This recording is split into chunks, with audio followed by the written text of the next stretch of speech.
Hello students, welcome back to online English class. Students, we had read this topic the Olympic Games और इसमें शायद last passage that was remaining. We were discussing about these ceremonies. Okay, let us discuss. Colorful ceremonies combined with athletic competitions to create the special feeling of excitement that surrounds the Olympics. Okay तो colourful ceremonies होती हैं. Okay Olympic games में colourful ceremonies आप इस pick में भी देख सकते हो कैसे रंग बिरंगे एक रंगारंग कार्यक्रम होता है. The opening ceremony is one of the most colourful pageants to be seen anywhere. Pageants means colourful show, splendid शानदार शो प्रदर्शन होता है. तो ओपनिंग सेरेमनी बहुत ही शानदार होती है. Greek athletes are the first to march into the stadium in honour of the original Olympics held in ancient Greece. क्योंकि प्राचीन काल में जो ग्रीस कंट्री था, यूनान था, वहां पे ही ओलंपिक शुरू हुए थे. तो उनको ऑनर देने के लिए सबसे पहले ग्रीक एथलीट्स ही एंटर करते हैं स्टेडियम में. Other athletes follow in alphabetical order determined by the spelling of the name of their nation in language of the host country. और बाकी athlete host country, host means जहां पर जिस देश में ओलंपिक गेम्स हो रहे हैं, होस्ट कंट्री के जो लैंग्वेज है उसके लैंग्वेज के अकॉर्डिंग जो कंट्रीज के नेम्स की स्पेलिंग है तो स्पेलिंग में अल्फाबेटिकल ऑर्डर में एंटर करते हैं स्टेडियम में. सबसे पहले सपोज फॉर एग्जाम्पल सबसे पहले ग्रीक एथलीट्स एंटर करेंगे. उसके बाद अगर इंडिया, चाइना और ब्राजील इस तरह से है तो India I, China C, Brazil B. तो अल्फाबेटिकल ऑर्डर में अगर इंडिया में हो रहे हैं गेम्स तो अल्फाबेटिकल ऑर्डर में सबसे पहले ब्राजील आएगा, फिर चाइना आएगा, फिर इंडिया आएगा. Okay the athletes of the host country enter the stadium last. और होस्ट कंट्री जिस देश में ओलंपिक्स हो रहे हैं वो होस्ट होता है. तो होस्ट कंट्री के एथलीट सबसे लास्ट में एंटर करते हैं. अल्फाबेटिकल ऑर्डर में से उनका नेम निकाल दिया जाता है, बाकी सबको एंटर करा के लास्ट में एंटर करते हैं. Come to the next page. The head of the state of the host country declares the games open. और जो स्टेट का हेड होता है, जैसे हमारे जो प्राइम मिनिस्टर जो हमारे प्रेसिडेंट होते हैं स्टेट के, उसके कंट्री के हेड होते हैं. तो होस्ट कंट्री का जो हेड है वो इन गेम्स की ओपनिंग करवाता है. The Olympic flag is raise, trumpets play and cannons boom in salute. Olympic flag को फहराया जाता है, ट्रम्पेट्स बजते हैं, ढोल नगाड़े बजते हैं और कैनन्स मतलब तोपों में से गोले छोड़े जाते हैं, सलामी दी जाती है. 100 of doves are released into the air as a symbol of peace. और बहुत सारे डव्स होते हैं, व्हाइट कलर के कबूतर, उनको हवा में उड़ाया जाता है शांति का प्रतीक समझकर. The most dramatic moment of the opening ceremony is the lighting of the Olympic flame. The altar of the Olympic flame is in Olympia, Greece. The flame is lighted with the convergence of sunlight onto a metal reflector at the altar in the temple of Hera 4 weeks before the start of the games. सबसे dramatic moment क्या होता है? Olympic flame जो होती है, मशाल, उसको कैसे जलाया जाता है? ओलंपिया में ओलंपिक फ्लेम जो है उसका अल्टार मीन्स मंदिर. ओलंपिक फ्लेम एक मंदिर में स्थापित की जाती है. तो वो मंदिर कहाँ पे है? ओलंपिया में, ग्रीस में. और उस फ्लेम को सूरज की किरणें एक मेटल रिफ्लेक्टर पर पड़ती हैं और वहां से वो उस मंदिर में हीरा टेम्पल ऑफ हीरा बोलते हैं उसको, टेम्पल ऑफ हीरा, उसके अल्टार में, उसके जो मंदिर में एक प्लेस होता है टॉप मोस्ट प्लेस, वहां पे सनलाइट एक मेटल रिफ्लेक्ट पे टकरा के उसमें उस मशाल पे पड़ती हैं.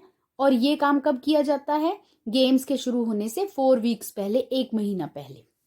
ओके सनलाइट से डायरेक्टली उस फ्लेम को, मशाल को जलाया जाता है. This process is a part of ritual that includes the prayer to Apollo the sun god. और ये सन गॉड अपोलो की पूजा है एक तरह से. The high priestess enters the stadium holding the lit torch which she hands over to the first runner in order to start the journey across the countries. अब ये जो प्रीस्टेस होती है, प्रीस्टेस मीन्स फीमेल प्रीस्ट होती है। तो ये उस मशाल को, जलती हुई मशाल को सबसे पहले उन रनर्स के हाथ में देती है, पहले रनर के हाथ में जो उस मशाल को लेकर दौड़ता है।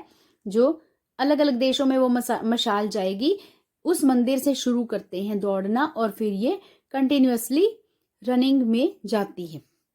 Thousands of runners take part in the journey और हजारों लोग दौड़ते हैं इस मशाल को लेके एक एक करके। They represent Greece and each country that lies between Greece and the host nation.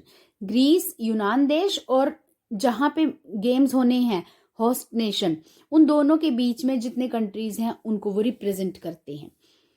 Planes and ships transport the torch across mountains and seas, और जहाँ पहाड़ और समुद्र हैं वहां पे एरोप्लेन्स या फिर शिप्स में इस मशाल को ले जाया जाता है। The final runner carries the torch into the stadium, circles the track and lights the Olympic flame. और फाइनल रनर जो होता है सबसे लास्ट में, वो इसको लेके एंटर करता है स्टेडियम में, और जो ट्रैक बना होता है ना, रेसिंग के लिए ट्रैक होता है, उस पे पूरा चक्कर लगाता है और ओलंपिक फ्लेम को जगाता है इस मशाल से। The flame is kept burning unto the end of the games. This custom started in 1936 और ये फ्लेम जब तक गेम्स खत्म नहीं हो जाते, चाहे कितने ही दिनों के हों, इस फ्लेम को जलाए ही रखना होता है। और ये सिस्टम 1936 से शुरू हुआ था। कस्टम मीन्स यह प्रथा।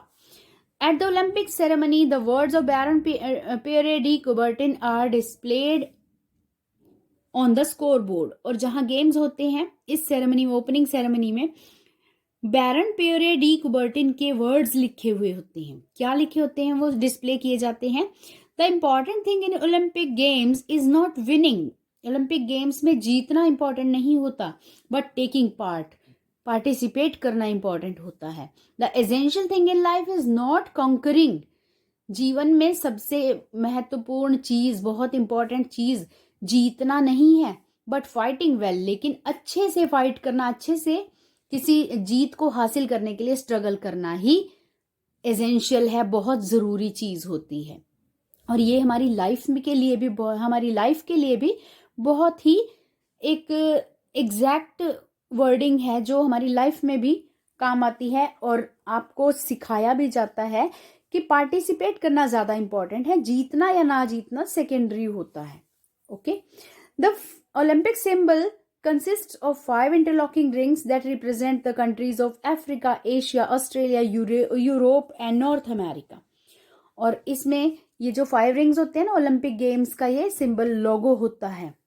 ओके, तो इसमें 5 रिंग्स होते हैं और आपस में इंटरलॉक्ड होते हैं। ये तो क्या रिप्रेजेंट करते हैं? ये 5 कॉन्टिनेंट्स को रिप्रेजेंट करते हैं, Africa, Asia, Australia, Europe and North and South America.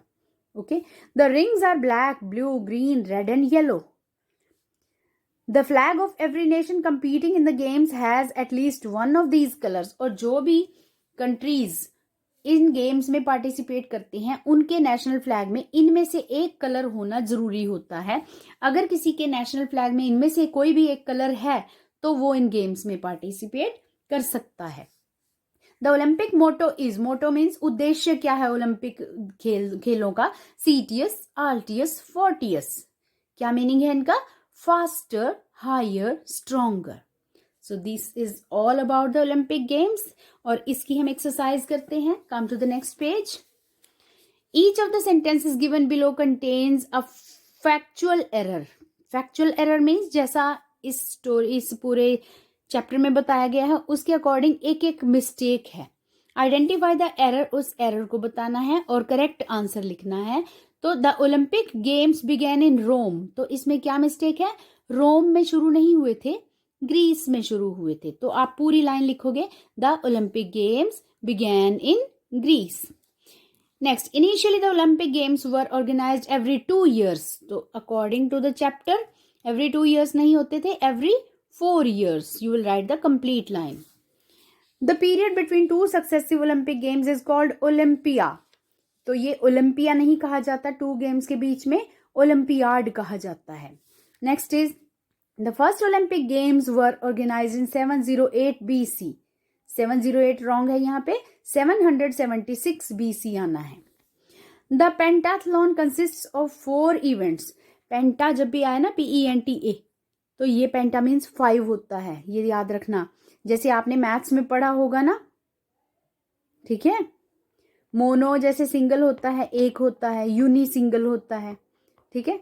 और आपके डबल के लिए ड्यूओ होता है, या फिर आपका बाई होता है, BI, बाई सेक्ट करते हैं ना लाइन को, डबल 2 के लिए बाई होता है, 3 के लिए टेट्रा होता है, 4 के लिए क्वाड्र होता है, क्वाड्रिलेटरल आपने बनाई होती है फिगर्स, और ये पेंटा होता है 5 के लिए।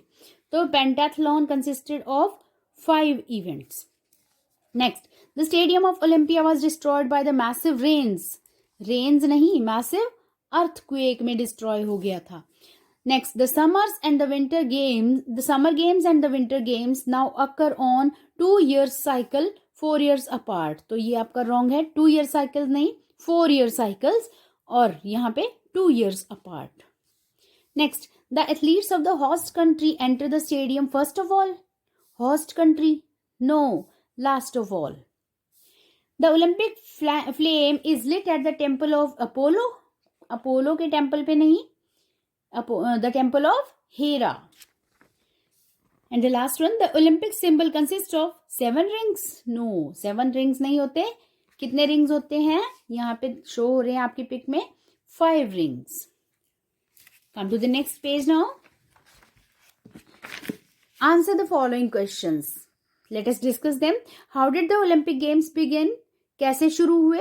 तो आंसर में हम इसमें डिड और फर्स्ट फॉर्म था ना, how did the Olympic games begin, तो इस तरह के डिड और फर्स्ट फॉर्म वालों के आंसर में सेकंड फॉर्म आती है, the Olympic games began. Okay, the Olympic games began as a part of religious festivals of the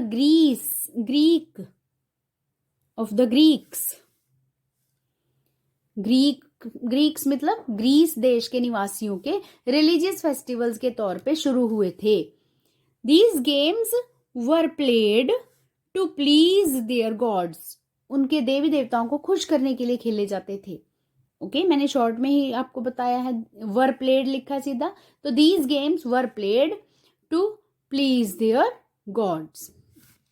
next, why were the ancient Olympic games abolished? पुराने प्राचीन समय में ओलंपिक गेम्स को बंद क्यों कर दिया गया, बैन क्यों लगा दिया गया? After the Romans conquered Greece, जब रोम के लोगों ने यूनान पर कब्जा कर लिया, the contestants became interested only in winning money. तो इसमें पार्टिसिपेट करने वाले जो एथलीट्स होते थे वो सिर्फ पैसा कमाने के में ही इंटरेस्ट दिखाने लगे। जो स्पोर्ट्स की ग्लोरी थी वो कम होती चली गई, ठीक है, जो उद्देश्य था उसको भूल के सिर्फ पैसा कमाने के लिए खेलने लगे। And then emperor Theodosius abolished the games, और एम्परर थियोडोसियस नाम के शासक ने इनको बंद कर दिया, जिनका उस टाइम में शासन था। Next, why did Baron Pierre de Coubertin revive the ancient Olympics as the modern international Olympics?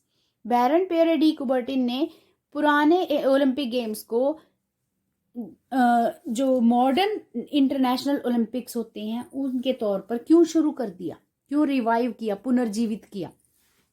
He did so as he believed, as या बिकॉज कुछ भी लिख सकते हो। ही डिड सो, उन्होंने ऐसा इसलिए किया, एज ही बिलीव्ड क्योंकि वो विश्वास करते थे, that athletics play an important role in forming a person's character, कि एथलेटिक्स जो होते हैं ना, ये रेसेस और इस तरह के जो गेम स्पोर्ट्स इवेंट्स होते हैं, तो ये एक व्यक्ति का चरित्र निर्माण करने में इंपॉर्टेंट रोल प्ले करते हैं, इसलिए उन्होंने इन गेम्स को शुरू किया। Next, in which order do the athletes from the various countries March into the stadium?